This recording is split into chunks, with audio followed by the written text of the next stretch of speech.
Para un proyecto que tenemos este año necesitamos hacer un poco de geometría en 3 dimensiones, concretamente el cambio de un sistema de ejes coordenados.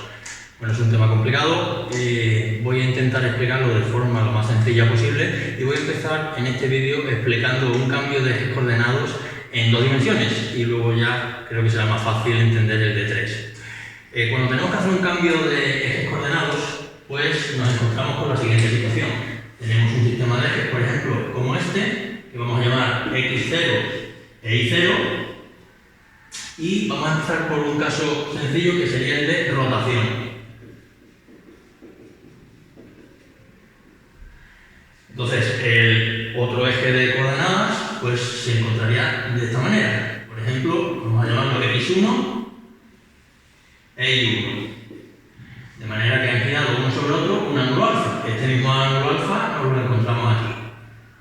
Bien, sobre esa situación vamos a representar un punto cualquiera, por ejemplo lo vamos a llamar A, con lo cual en el eje x0, esta sería su coordenada, en el eje y0 encontraríamos esta otra, y de la misma manera pues tendríamos en el eje x1 aproximadamente esta otra coordenada y en el eje y1 esa otra. Lo que queremos es representar cuántas son las coordenadas x0 e y0 con respecto a x1 e y1.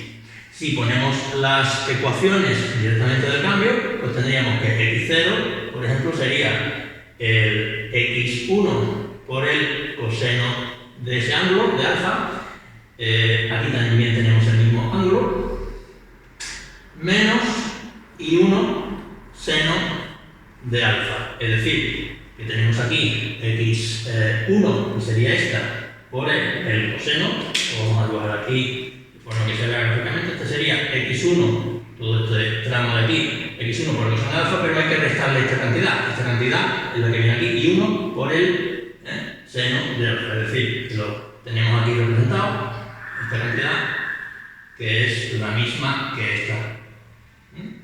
Muy bien, de la misma manera, la coordenada y0 sería x1 por el seno de alfa más y1 por coseno de alfa. Es decir, que tenemos aquí la coordenada y1 por el coseno de alfa, que sería toda esta cantidad de aquí, y hay que sumarle esta otra cantidad que viene pues aquí, de la coordenada x0, x1, perdón, por el seno de alfa, que sería esta cantidad de aquí, que es la misma que esta de aquí arriba. Muy bien. Eso se suele indicar de forma matricial. Es más cómodo porque los ordenadores funcionan muy bien con vectores y matrices. Así que, por ejemplo, si yo pongo x0 y 0, este sería mi vector de coordenadas en el sistema 0, sería igual a la matriz coseno de alfa menos seno de alfa,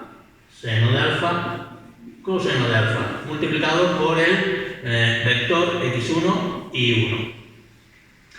Es decir, que ese vector, que vamos a llamar así con una x grande, x0, sería igual a esta matriz, que es la que se suele llamar matriz de rotación, MR. Es decir, que entonces ese vector sería MR por x1, ese vector de coordenadas en el eje 1.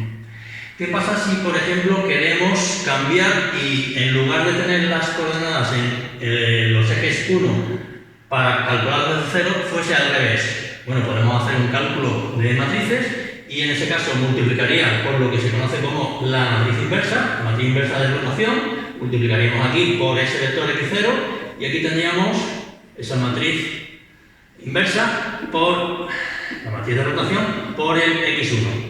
Bien, esto que tenemos aquí sería la matriz identidad, es decir, que lo que nos da es el vector cambiando de posición. Al final lo que nos queda es que el vector x1 sería nr menos 1, la inversa de esta matriz de rotación, por el x0. ¿Y cuánto sería esta matriz de rotación? Bueno, pues también es muy sencillo, porque si lo ponemos en coordenadas sería x1 y 1 igual coseno de alfa, seno de alfa, menos seno de alfa y coseno de alfa, por las coordenadas x0 e y0. De esta manera es muy sencillo calcular tanto en un sentido como en otro las matrices de rotación, la directa y la inversa. Otro hecho también importante a considerar en este caso son las componentes verticales de la matriz de rotación. Nos vamos a fijar en este caso de aquí, en estas dos. Bien, pues si dibujamos aquí en los ejes los vectores unitarios, vamos a llamar, por ejemplo, UX, UY, estos serían los vectores unitarios del sistema X1 e Y1. Son vectores que sirven para generar todo el espacio en función de esos sistemas, de estas coordenadas. Bien, pues si resulta que si calculamos las componentes de este vector, que serían, vamos a dibujar aquí con azul, esta cantidad de aquí, esto sería en realidad coseno de alfa. De la misma manera, la parte vertical, que se quedaría aquí, sería seno de alfa. Es decir, que estas son las coordenadas, las componentes de ese vector UX en el sistema de X0 e Y0. De la misma manera, esto sería, con el menos incluido, estas de aquí sería el vector UY. Y de la misma manera, en la matriz inversa, estas componentes serían las del vector unitario, pero vamos a dibujarla aquí con otro color, vamos a llamarlo para diferenciarlo, Vx e Vy. Pues las componentes de estos dos vectores unitarios, en este caso de los ejes X0 e Y0, pues serían estas. Estas serían las del Vx, y estas serían las de VI. Esto es muy interesante porque nos va a servir para facilitar la creación de la matriz de rotación en 3D, que es algo más complicado. Bien, este es el caso de rotación.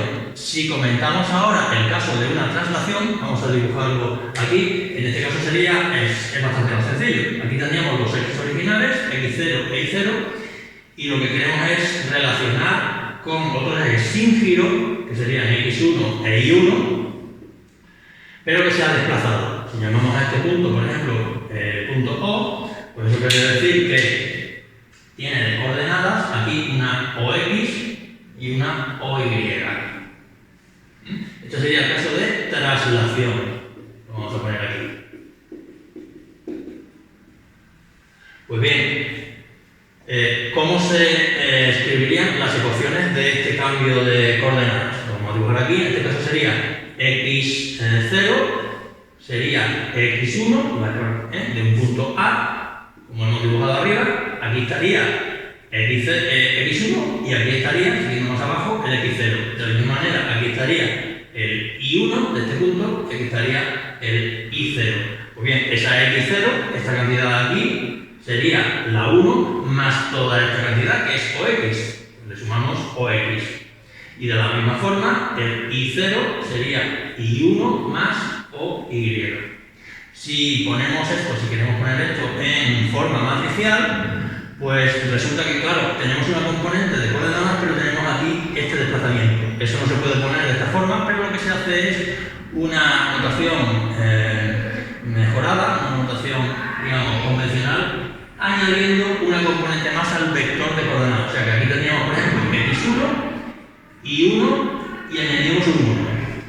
Y esto sería la matriz de traslación, que sería 1, 0, OX, 0, 1, OY, 0, 0, 1, multiplicado por el vector correspondiente X1 y 1 y 1. De esa manera, con este truco de haber añadido aquí un 1, que para el cálculo matricial pues no representa ningún problema, pues conseguimos poner esto de forma matricial.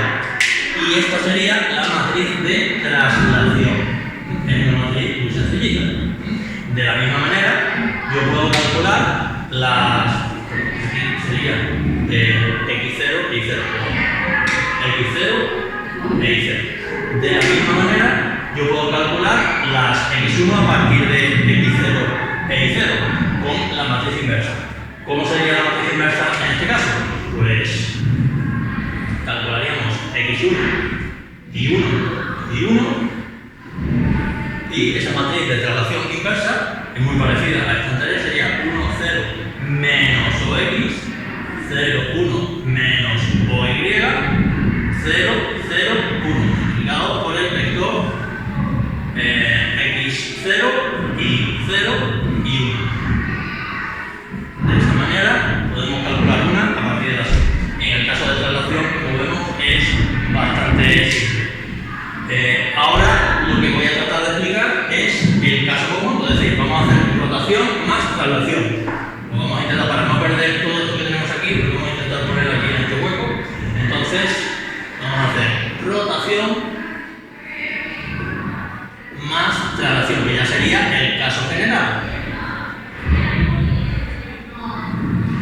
Ese sería el caso en el que yo tengo aquí los ejes iniciales, X0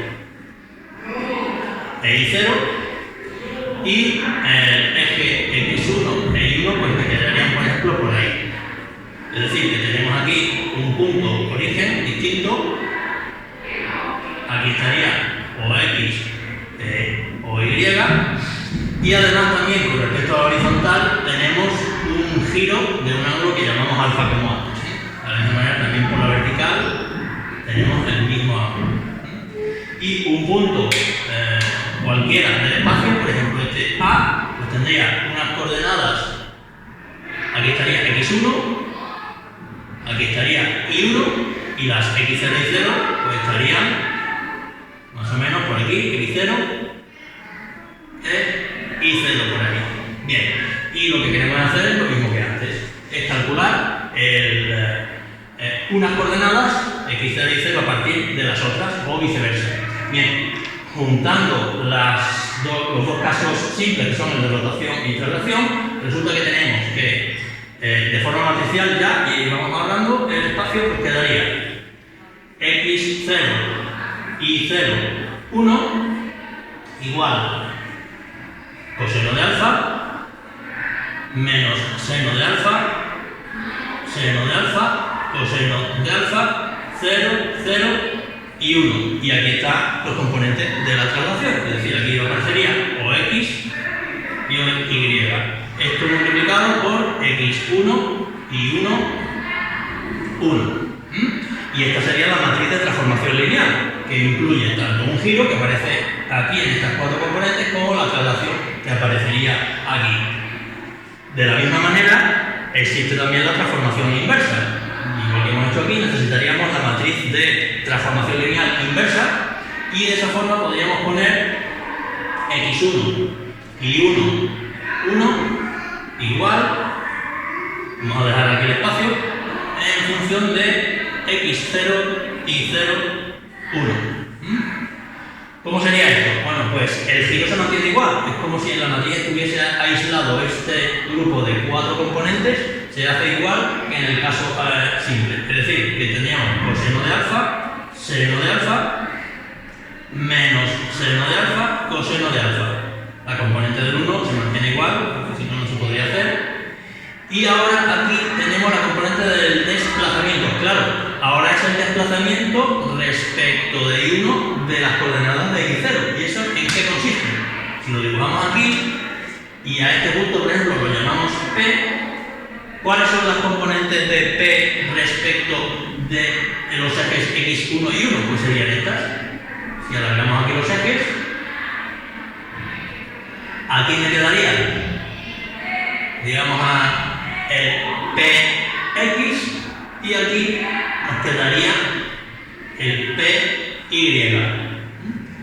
Bien, pues justamente estas son el desplazamiento en este caso. O sea que aquí tendríamos que poner PX y PY.